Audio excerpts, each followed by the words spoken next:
etnovuli 2023-yili barpo etilgan bo'lsa, bu obyekt turistlarning eng yaxshi ko'radigan, tez-tez tashrif buyuradigan markazga aylandi. Aytib o'tish joizki, Qoraqalpoq etno-ovuli eng namunali yashil turistik obyekt nominatsiyasida g'olib bo'ldi. Bu yerga kelganimizda yangilanish va o'zgarishlarning guvohi bo'lamiz. Bu yerda albatta Amina opa Bekjanovaning mehnatlari samaralidir. Amina opa, meni e'tiborimni g'o'biz va dutar tortdi. Bu ham bizlarning milliyligimizning namunasidir, shunday emasmi? Albatta, bu bizlarning madaniyatımızın bir belgisi bo'ladi. Bu sebebi muzika менен шоуланган бурунку ата-бабаларыбыз косуклар айткан дутарлар менен койгон максатымыз калкыбыздын маданиятын көрсөтүп берүү болотун болсо, бул азыр көрсөтүп берип атырган затларыбыз бир теңизден бир тамчы дегендей азгынтай затын көрсөтүп бердик азыркы убактыларында. Yilning eng namunali yashil turizm obyekti tanlovida g'oliblikka turizm obyektlarida bir martalik plastik mahsulotlardan foydalanishni to'xtatib,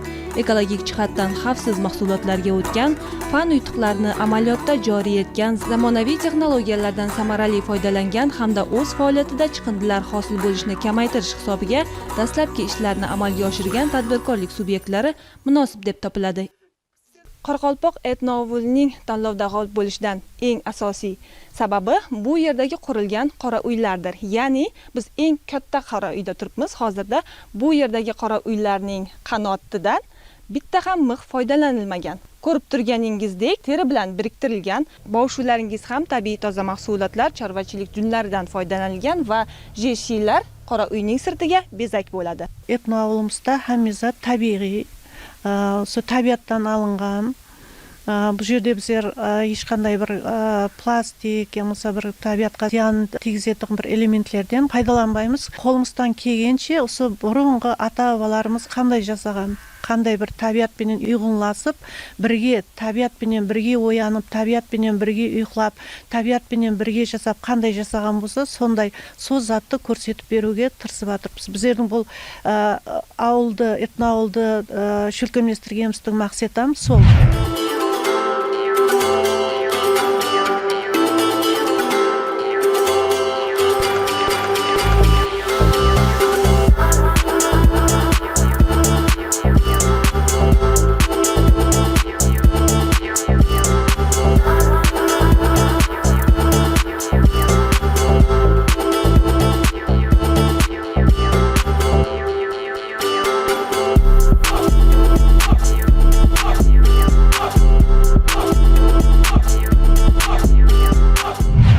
Turganingizdek, ikkinchi qavatdan manzara juda ajoyib. Bu yerga ko'p syomka jarayonlariga kelganmiz, lekin ikkinchi qavatga chiqib ko'rmagan ekanmiz. Amina opa, bu yerdagi so'rilarning yog'ochlari meni e'tiborimni tortdi. Nimadan foydalangansiz? Qanaqa yog'ochlar? Endi bu tapchalarni ishlab chiqardi. Qaratal, To'rang'il degan teraklarimiz bor. Shu teraklardan foydalanganmiz. Zamon bilan ham nafas holda birga qadam tashlamoqdamiz. Ko'rib turibmiz, quyosh panellarini ham o'rnatgansiz. To'g'ri aytganingiz, endi baribir ham rivojlanish bo'ladi.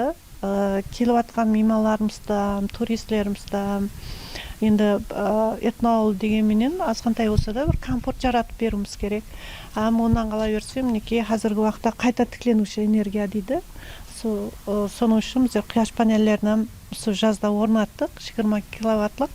Hozirgi vaqtlari o'zlarimizning foydalanuvga da yetib atirdi, ham foydalanib, odan artqanin satib, qarajatdan tushirib atiribmiz o'zlarimizning shotimizga. Bu biznesimizning rivojlanuvina kun ta'sirini tegizdirib atiribdi. Intilganga tole yor degan ibora bejiz emas. Suvsiz, sho'r tashlandiq yerlarni mana shunday yashil turizm obyektiga aylantirgan tadbirkorning yurtimizda turizmni rivojlantirish borasidagi rejalari izchil davom etayotganini suhbatimiz davomida angladik. 30-Toshkent xalqaro turizm yarmarkasi doirasida o'tkazilgan Silk Road Tourism Awards logistika yo'nalishi bo'yicha tanlovda ham g'olib bo'lgansiz. Biz bilamiz, Mo'ynoqqa ham turlar tashkil etgansiz. Hozirda Mo'ynoqqa tashrif buyurayotgan sayyohlarning soni ko'payyaptimi?